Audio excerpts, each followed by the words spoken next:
Hey everybody, so it's Friday afternoon and I've been thinking about blogging, scoping. I haven't been on Periscope in a while, but I've been missing it, so I thought I would hop on and talk with you a little bit this afternoon. Hey Tisha, I'm so glad you're here. Hello everybody. Come on in guys, let me turn the camera around.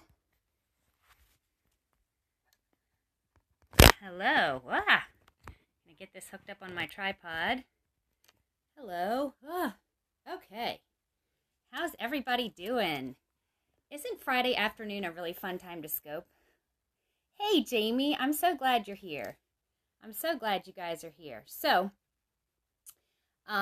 if you don't know me, my name is Lena Sutherland, and I am homeschool mom to 7, and 4 of them are school-aged, and hey, Forrest.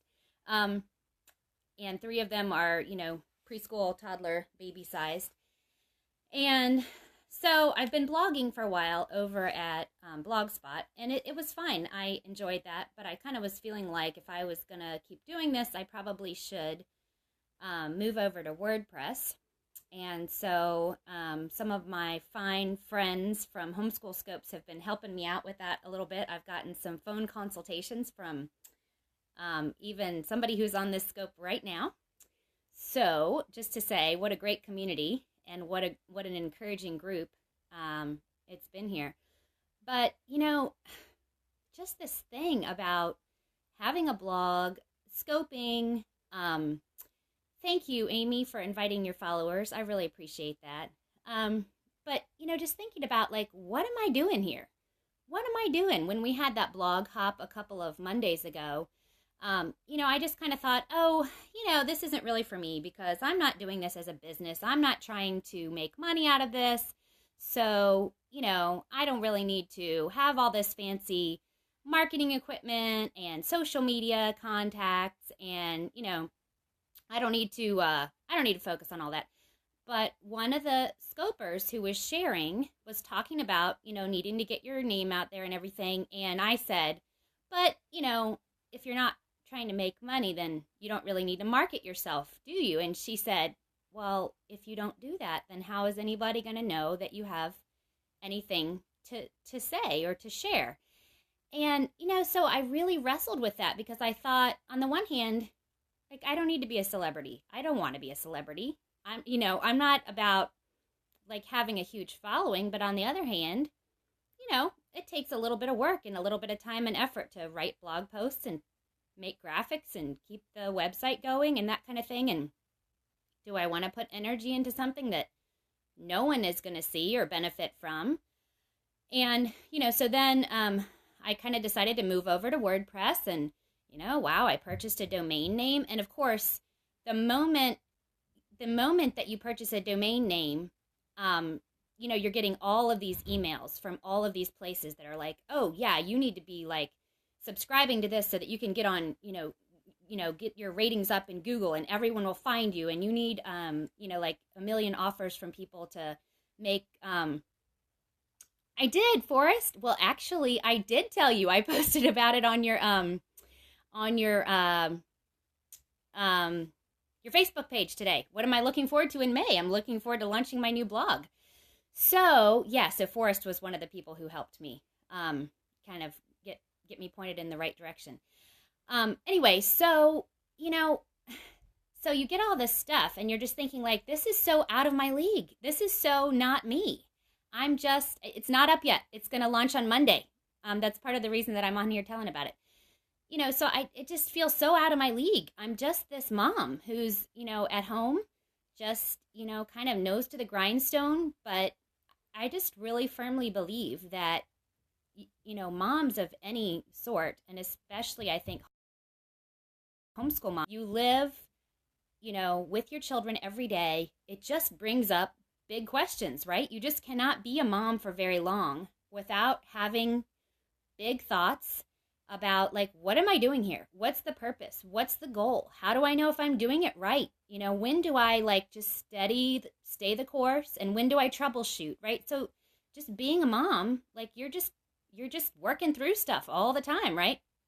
And then you want to do something with that. And for years, for years, I would write just Word documents on my computer. So I have like almost a whole devotional that I wrote when I was in bed after. Thank you, Forrest. I really appreciate that. When I was in bed for my like laying in after my daughter, who's now 3, when she was born, I was just writing all this stuff. It was pouring out of me. And of course, when do I ever have a chance to just sit and write? But I didn't share it anywhere. I just kept it, on my hard drive because I just thought, that's arrogant. I mean, who am I? What do I have to say? Why would anybody need to listen to me?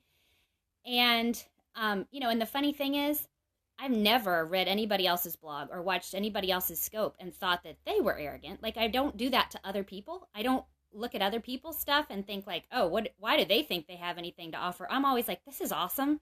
I'm so encouraged to read it. It's fun just to see somebody else's perspective. I love knowing that other people are doing, but for some reason, like with myself, I just thought like, oh, if I started a blog, it would only be because I was prideful and arrogant and I just wanted to, get a big fan club or something, which totally isn't why I perceive other moms, homeschool moms or other moms to have blogs. But anyway, you know how we can do this weird, like mean boss thing to ourselves. But anyway, so last fall, we had a Sunday school class that one of our elders did about the church, and it was wonderful for many different reasons. But one of the things that really startled me was he was talking about officers in the church, and he was reading from that passage. I think it's in, 1 Timothy? Anyway, y'all can correct me. But anyway, where it talks about the qualifications for church officers. And he says that the whole passage starts out by saying, if anyone aspires to do this. And his point was that in America, we think that it's arrogant to say, I have these gifts and I'd like to offer them. We think, it's only cool if somebody else says, hey, you have these gifts, you should do this. But he said that's not what it says in this passage. It says, if you have gifts and if you see that your gifts would fit this role, then you ought to step forward and say, I think I have these gifts. And I know that, different denominations have views about, men and women in leadership roles and that kind of thing. So in our church, officers are only men. I'm not trying to start a conversation about that. But anyway, I had follow-up discussions with him about what does that look like when a person sees that they have gifts that they want to be able to use, not out of arrogance, but just because why are we given gifts if not to share them with others? And another thing that really struck me was, I love public speaking. I know, like, my husband just totally dreads it, cannot stand doing it. I really enjoy it. And I'm, under no illusion that that's some kind of a morally superior thing. It's just a personality thing. I enjoy it. He doesn't enjoy it. He is way smarter than I am.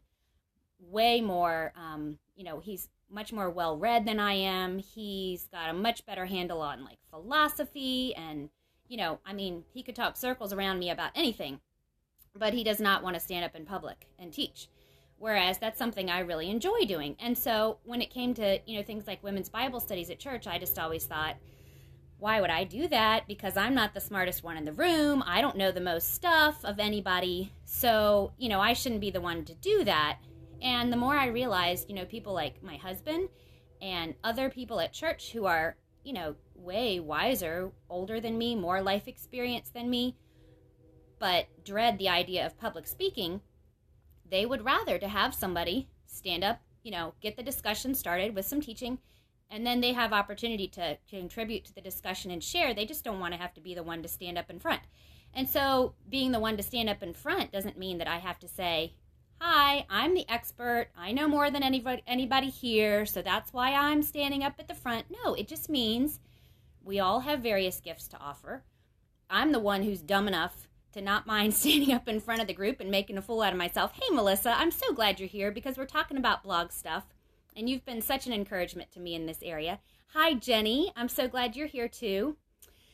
So anyway, I've just been wrestling with these things about this blog and how weird it is to kind of promote yourself. Not that I'm necessarily promoting myself, but, if you're going to write something, and you want people to know it's there, and you want people to know that it's available, then you have to, in some way, say, hey, there's, this post over here, so I don't know if anybody might, kind of want to see it or not. That's cool, too, but, And, yeah, it's really easy to share other people's blog posts and to gush about them and all that. And I don't know, I wonder if maybe part of it is that we're not really good at, like the Bible says, what do we have that we haven't been given? But we don't really believe that. Like, we really think, yes, do, please do. We really think that, I don't know, maybe as Americans, we just connect it so closely with this is about me and it's about my honor.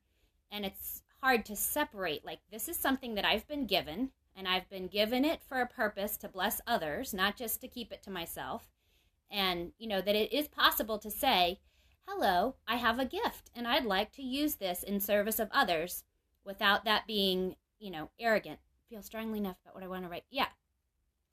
Right. So if you feel very strongly about it, then you want to share it, and it gives you a little bit of extra motivation. And, honestly, the funny thing is, here are the two things I always fear before I write a blog post or get on Periscope. Teaching younger women. Right. Yeah, exactly. So the two things I always fear are this. Either the thing that I'm burdened to write about is just like my own weird issue, and nobody else has this problem, and nobody else would relate, and they'll read it and they'll be like, okay, that lady has problems, and she, I don't think I can learn anything from her because she's like, she doesn't bathe her children except once a week. Or, on the other hand, I think, well, this issue is so common and so many other people have already written about it. Why am I bothering to write about it? Or, or I'll write something and then later I'll find out, oh, wow, Sarah McKenzie already did a blog post about this. And it's so much more phenomenal than mine. So what is the point? Lyme and homeschooling. Yeah, I saw that. I saw somebody blogging about Lyme. It's easier to write about the Lyme than the homeschooling. Do you think that's because you feel like Lyme is more of a niche? There aren't that many people out there blogging about that, and so it's easier to say I have new or helpful things to say that other people haven't already said. Okay. Yeah, so it's just been helpful to me to realize recently, let's see, rarely share my own posts on Facebook. Yeah, and it's challenging because, different perspectives, right? Yeah, it is challenging to think about it because even if we recognize that some of our feelings are just because of the culture that we're in, it's one thing to recognize that and to kind of sort that out, but then you still live in this culture, right? You still do. So, you still, even if you realize that you're not self-promoting, you still have to work through, I don't know, the people that are my friends on Facebook, some of them, it's a guy I went to high school with, I don't think he cares about homeschooling. I don't know why he'd want to see this, which is part of why I made that separate page just so that I could, kind of do blog stuff over there and then keep that separate from real life. But I know plenty of people who just put their blog stuff right on their Facebook wall. Hey, Mary, I'm so glad you're here. So anyway, all that to say, I had this wonderful conversation recently with a friend. It was this great experience where I read somebody's blog, and it was just, how you read this blog and you're just, jiving with every word. This person was talking about how she had moved from more of a legalistic frame of parenting to more grace-based and, and as I was reading that, I was just saying, oh, yes, oh, me too, oh, this was totally my experience. She even talked about a book that she had read that she just had to throw away. That book was totally wrapped up in the legalistic part of her, and she had to get rid of it and, and move on beyond that. And I was like, oh, yeah, totally, that is so true, that is so true. Well, the funny thing was, way down in the comments, somebody said, I'm a first-time dad, and I would love to know what that book was, and I'm not even going to tell you. I'm not going to mention what it was because that's not the point of what I'm saying. But when she mentioned the book, it was seriously? Because that was one of my aha moment books. That book was one of the ones that actually opened my eyes to more of a relationship-based parenting. Yeah, Yeah, Jamie, or you know what? The other experience I have is not just that I'm embarrassed when people say that, but it's kind of like, um, I feel a little bit naked. Like, oh, wow, so you're reading all about me, but I didn't know that. And so now I don't know how to, like, what did you see? I don't know what you thought of it. I don't know. Yeah, but I definitely love the idea of people in my real life reading my blog because I feel like I'm definitely, my priority in loving and serving others really ought to be to the people that I'm already in community with, especially like women at my church. And so if there can be overlap there, that's phenomenal. I would love that. It doesn't have to be limited to that, but I would love it if there was overlap in those in those spheres. Anyway, so back to what I was saying. So, there's this parenting book that somebody found to be really like constraining and strangling, and I found to be really freeing and helpful. And so I was wondering, like, well, maybe I'm just way more uptight than I realize. Maybe I'm still, you want Periscope to be your own thing. Periscope does feel kind of private, doesn't it? Especially relates to sharing about my kids. Yeah. Yep. That's true. So, people that think they know you who haven't met you. Yes, I get that. I understand. I mean, I don't get that personally yet because I don't think maybe as many people know about me as know about you. But I understand how one would feel that way. Where was I going with this? Okay, so I was talking with a friend and I was saying, well, if somebody like found a parenting book strangling, and someone hugged you in Walmart. Yeah, I definitely have not had that experience.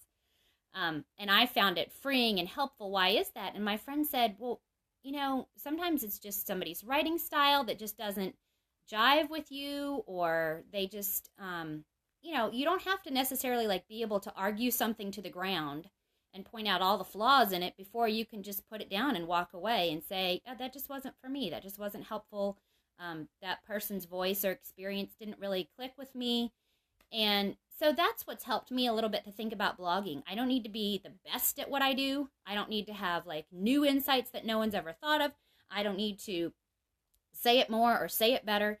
I just need to share what we all have as a common experience in my own voice, and then trust that for somebody, that's going to be a voice that sounds helpful to them. That's going to be what was, my experience is similar to theirs, or the way I explained it just clicks with them. So, that really helped me to think about what I'm doing. I don't have to, be the top of the mountain. I just have to be one more voice, one more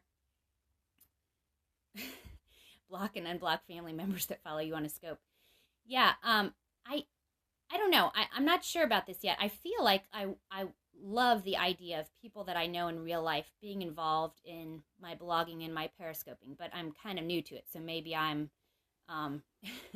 maybe I haven't realized yet what challenges that might provide. But anyway, I think my sister-in-law is on this scope, which is not the only reason I'm saying what I'm saying. But anyway, I like the idea that she's on here. Actually, I feel like I've got somebody in my corner cheering for me. So, hi, Donna. That's my sister-in-law, Donna. She is a fabulous, fabulous homeschool mama. She's got 2 brilliant kiddos who are, aside from my own kiddos, the most wonderful people in the whole wide world. And my children adore her children, and vice versa, I think. Yes. Okay, right. So some families do have, different feelings or policies about, you're bragging on me to your husband. Thank you. Different policies about putting kids on social media and Instagram and that kind of thing. Might not jump on Facebook Live. Yes, because family members might see it. Right. So I've been Facebook Living from my blog's Facebook page. And so I do have family members that will see that, but they're the ones who I think might have a particular interest in the blogging that I'm doing and that sort of line of things anyway.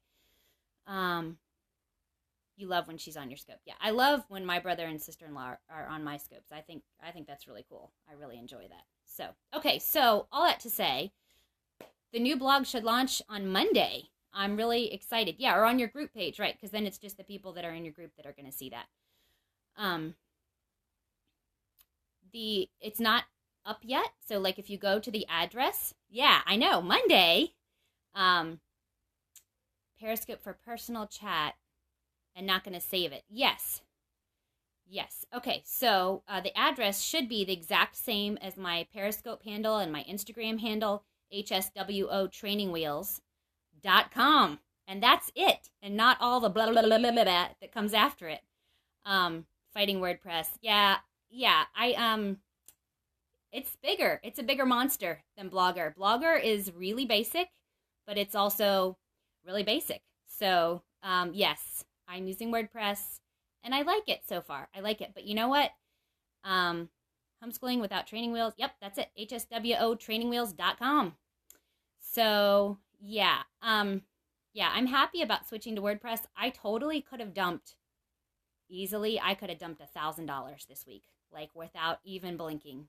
I totally could have signed up for every, I'm very happy to be on WordPress. Yeah, and there were several people who said, like, if you think you might, just go ahead and do it now. I had about maybe 75 posts on my Blogger blog, and, I just mean, you could sign up for the professional version of Canva, and you could buy a professionally designed theme for your blog, and you spent nothing. Yeah, good for you. Yeah, I had to pay for the domain name and for the hosting. And there was one other thing I paid for. Oh, I know. I purchased a graphic for like $12. The graphic that I wanted to use, because all along the graphic that I've been using, don't tell anybody this, but I stole it from PBS. Like the little girl with the no money, right? I get it. I think I dropped about $125 for 3 years of hosting and all that, which to me, I've hosted a blog before because not a blog, but a website, because I used to teach Latin online. So I'm not new to hosting a website and domain name registration and all that. So that didn't choke me, but just, anyway, you register a domain name and immediately you get offers to do all kinds of fabulous things that cost all kinds of big dollars. So I will scope again I love it too. It's really fun. And what's hilarious is, like, I'm totally not athletic. I don't ride a bike at all. My husband was like, "Are you trying to tell people that you bike?" I was like,